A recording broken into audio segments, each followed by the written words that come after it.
81મી સ્વાતંત્ર્ય પર્વના શુભ દિને બધાને ખૂબ ખૂબ અભિનંદન, ખૂબ ખૂબ શુભેચ્છા.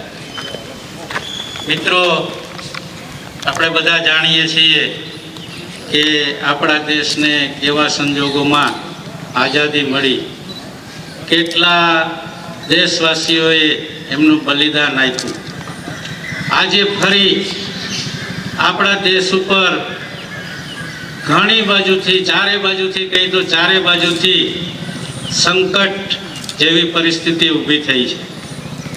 આપણો પાડોશી દેશ કાયમી, એને નથી કોઈ જાતની દરકાર, પોતે તો દિવાળીઓ થવાની તૈયારીમાં છે, પણ આપણા દેશને કઈ રીતે નુકસાન વધુમાં વધુ કરી શકે એની સતત ફિરાકમાં છે. પૂર્વમાં આપણે જ જેને દૂધ પાઈને મોટો કર્યો છે એવો દેશ પણ આજે આપણી સામે ફૂફાડા મારી રહ્યો છે. એ જ રીતે ઉત્તરમાં તો આપણને ખબર છે કે કાયમી ધોરણે લુચ્ચા શિયાળની માફક તક જોઈ અને બેઠેલો દેશ છે. અને છેલ્લે છેલ્લે જગત જમાદાર કહી શકાય એવા દેશે પણ આપણા દેશની આર્થિક પ્રગતિ, દેશની પ્રગતિ રૂંધવા માટે એન કેન પ્રકારે પ્રયત્નો કરી રહ્યા છે. આવી પરિસ્થિતિમાં આપણે બધા દેશબંધુઓની ખૂબ જ મોટી જવાબદારી છે. એ જવાબદારીનું વહન આપણે કઈ રીતે કરી શકીએ એ માટે મિત્રો આજે એક આપને દાખલા સાથે વાત કરવા માગું છું કે ઉત્તર અમેરિકામાં એક કાર્વર ફેમિલી હતું, નિગ્રો ફેમિલી.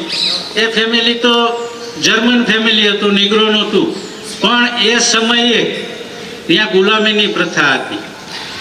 મેરી નામની એક ગુલામ ભાઈ ને એ કાર્વર ફેમિલીએ $700 ખરીદેલી.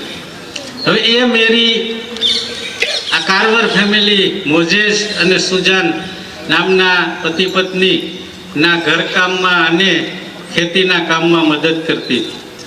આ મેરીને ફરીથી એ જે અપહરણકર્તાઓ આવ્યા અને મેરીનું અપહરણ કરી અને જતા રહ્યા, ત્યારે મોઝેસ બાબાએ એમનું અપહરણ અટકાવવા માટે ખૂબ પ્રયત્ન કર્યો, પણ એ મેરીને ન બચાવી શક્યા, પણ એમના 2 માસના બાળકને બચાવી શક્યા.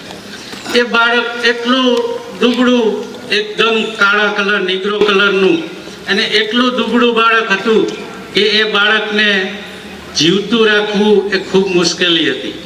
પણ એ બાળક ધીમે ધીમે ધીમે ધીમે ધીમે ધીમે એ મોટું થતું ગયું, અને જેમ જેમ સમજણું થતું ગયું એમ એમ એનામાં કંઈક વિચક્ષણ બુદ્ધિ શક્તિ કુદરતે આપેલી હશે.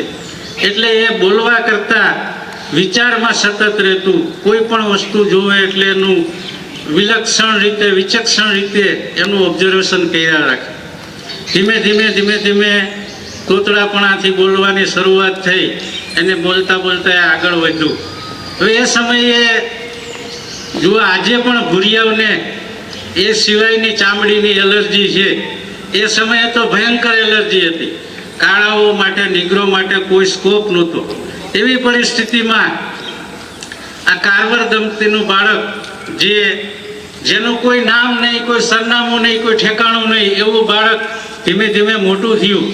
પણ આ મોઝેસ અને સુજાન નામની દંપતીએ આ બાળકનો ભવિષ્યનો વિચાર કરી અને એને અભ્યાસમાં કઈ રીતે બેસાડવો, એનો અભ્યાસ કેમ કરાવવો એ બાબતે ચિંતા કરતા બાજુમાં કોઈ સ્કૂલ નહીં, પણ એને ગમે એમ કરીને અભ્યાસની પ્રવૃત્તિ સાથે જોડ્યો. ત્યાર પછી એ સુજાન અને મોઝેસ દંપતીનું ધીમે ધીમે વૃદ્ધાવસ્થાને કારણે અવસાન થયું. આ બાળક ફરીથી નોંધારું થઈ ગયું.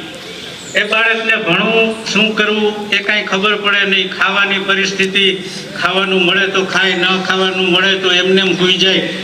એવી પરિસ્થિતિમાં ધીમે ધીમે ધીમે એ આગળ વધતું ગયું. એક ગામ મૂકી બીજા ગામમાં ગયું, જે કામ મળે એ કામ કરે. પણ એનામાં કુદરતે એવી આવડત મૂકેલી કે એમના હાથ છે એ બગીચા માટે, માળીકામ માટે એકદમ ફિટ થઈ ગયા. ગમે ત્યાં જાય, કોઈનો બગીચો જુએ એટલે એનું ઓબ્ઝર્વેશન કરી અને કહે કે તમારા બગીચામાં આમ નહીં આમ કરો તો ખૂબ સારો થાય. એને પ્રેક્ટિકલી એ કરીને બતાવે એટલે એને એ બાને થોડી ઘણી મજૂરી મળે અને પોતાનું ગુજરાન ચલાવે. ધીમે ધીમે ભણવાની એને પણ તમન્ના ખરી, એમને પણ ઈચ્છા ખરી, એટલે ધીમે ધીમે સ્કૂલોનું જ્યાં મળે કાંઈ વાંચવાનું અક્ષર જ્ઞાન મેળવું, જ્યાં મળે ત્યાં એ વાંચ્યા રાખે, જે મળે એના ઉપર એ લખવાનો પ્રયત્ન કરે. એ બાબતમાં ધીમે ધીમે ચિત્રકળામાં માહિર થયો અને ચિત્રકળામાં પણ એ ખૂબ જ પોતાની કૌવત દાખવી શકે એવી પરિસ્થિતિમાં આવી ગયો. આ બધું કરતાં કરતાં એને એક ગામથી બીજે ગામ, બીજે ગામથી ત્રીજે ગામ, જ્યાં જ્યાં આશરો મળે ત્યાં મહેનત કરી અને પોતાનું ભણવાનું પણ સાથે રાખે અને પોતાનું કામગીરી કરી અને જે મહેનતાળું મળે એમાંથી પોતાનું ગુજરાન ચલાવે. આમ કરતાં કરતાં એ આ લગભગ 1863ની વાત છે. આમ કરતાં કરતાં એ ધીમે ધીમે સ્ટીફન કોલેજમાં પણ એને એડમિશન મળ્યું. સ્ટીફન કોલેજમાં એડમિશન મળ્યા પછી હોસ્ટેલની અંદર એ મહેનત કરી રૂપિયા બચાવી અને આ બધું કર્યું. એક સમય તો એવો આવ્યો કે એના પોતાના રૂપિયા બચાવી બુકો ખરીદી. એ બુકો જ્યારે આ ધોળા લોકોએ જોઈ એટલે એને એવું નક્કી થયું કે આની પાસે બુકો થોડી હોય, આને ચોરી કરી છે, એટલે એને મારી અને એ બુકો પણ લઈ લીધી. એ દરમિયાન અમુક જગ્યાએ કાળા ધોળાના જે હુલ્લડો થયા, હુલ્લડોમાં આ લોકો સફેદ ચામડીવાળા લોકોએ અગ્નિ પ્રગટાવી અને કાળા લોકોને પકડીને એમાં નાખવા માંડ્યા અને એની ચિચિયારીઓથી એ ખૂબ જ બીભત્સ આનંદ મેળવતા. આવી પરિસ્થિતિમાં આ બાળક કે જેનું કોઈ નામ નહોતું પણ એને પોતાનું નામ, આજે કાર્વર ફેમિલી હતું એ ફેમિલી ઉપરથી પોતાનું નામ સ્કૂલમાં કાર્વર લખાયું. એટલે કાર્વર ઉપરથી ધીમે ધીમે આગળ જતા એક સ્ટીફન કોલેજમાં એક બીજો જેમ્સ કાર્વર હતો. એટલે આને પણ એમ થયું કે આ લોકો મારો વિરોધ કરશે એટલે જેમ્સ કાર્વરને બદલે વચ્ચે ડબલ્યુ ઘુસાડી દીધું, જેમ્સ ડબલ્યુ કાર્વર.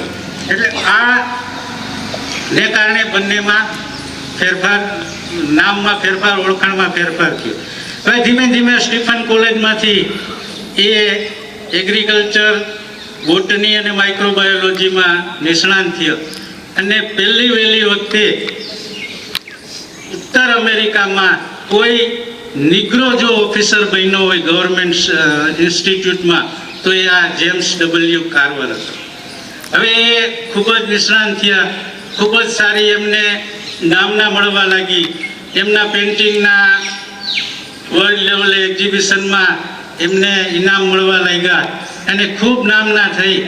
એ દરમિયાન એક ડૉક્ટર વિલિયમ્સ કે જે સાઉથ આફ્રિકામાં એને આયોવા સ્ટેટ યુનિવર્સિટી કે જ્યાં સ્ટીફન જે પેલા જેમ્સ કાર્વર ભણતા હતા ત્યાંથી એમને કાગળ લખ્યો કે દક્ષિણમાં તમારા બંધુઓ ખૂબ જ મુશ્કેલીમાં છે, એ બંધુઓની જો તમે મદદ કરી શકો તો હું તમને આપવા માટે મારી પાસે કાંઈ નથી. હું તમને ફક્ત સખત મહેનત અને બંધુઓની પ્રગતિનો વિચાર આપી શકું એમ છું જો તમે આવો તો. હવે આવી પ્રેરણા એમને જ્યારે દક્ષિણ અમેરિકામાં જે ટસ્કી નામનો એરિયા છે એ એરિયામાં એમને જમીન ખરીદી અને જમીનમાં કંઈ થતું નહોતું એટલે એમને આવી વિચાર સ્ફૂર્ણા થઈ કે આ વ્યક્તિ મને મદદ કરી શકે એમ છે. એટલે એ વ્યક્તિને એમને કાગળ લખ્યો.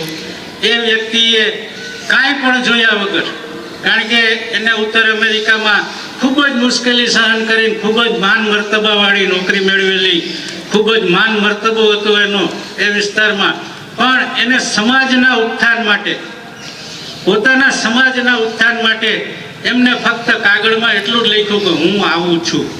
3 શબ્દો લખ્યા કે હું આવું છું. એને કોઈ પણ વિચાર્યા વગર પોતાની માયાજાળ ઉત્તર અમેરિકામાંથી સંકેલી અને દક્ષિણ અમેરિકાનો પ્રવાસ શરૂ કર્યો. દક્ષિણ અમેરિકામાં જવા માટે પ્રથમ વખત એ વ્યક્તિ ટ્રેનમાં બેઠી. ટિકિટ કેમ લેવી એને ખબર નહોતી. એ ટ્રેનમાં બેસી અને ત્યાં ગયા ત્યાં ગયા પછી એમને બધી વસ્તુની જમીન જોઈ તો એ જમીનમાં એક જાતના સતત એક જ પ્રકારનો પાક કપાસ ને કપાસ વાવી એ જમીનમાં ઈંટું સિવાય કાંઈ ન થઈ શકે એવી જમીન થઈ ગઈ. એ જમીનને કઈ રીતે ફળદ્રુપ બનાવવી એનું ચિંતન કરવા માટે એ લોકોએ કારવરને ત્યાં બોલાવેલા અને કારવરે જતા વેત એ જમીન જોઈ અને એને કાંઈ કીધું નહીં. એ જે ટસગીની જે સ્કૂલ હતી એના છોકરાઓને ભેરા કરીને કીધું કે ગામમાં નીકળો, જે કઈ ભંગાર વસ્તુ મળે એ લઈ આવો. છે એ ફરી પોતાની લેબોરેટરીમાં ઘૂસ્યા અને એ જ વખતે મગફળી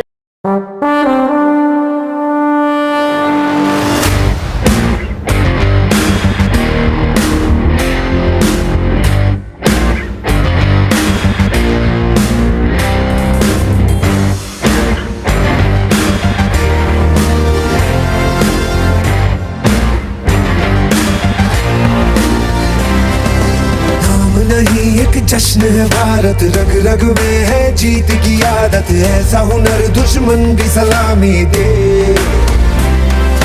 तू सूरज हम तेरे उजाले, तुझसे जुदा नहीं होने वाले, आखिर तक हम सफर तिरंगे के.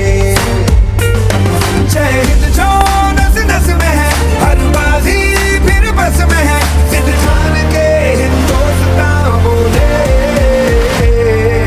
सुजलाम सुफलाम मलयज शीतलाम सस्य श्यामलाम वंदे मातरम. सुजलाम सुफलाम मलयज शीतलाम सस्य श्यामलाम वंदे मातरम.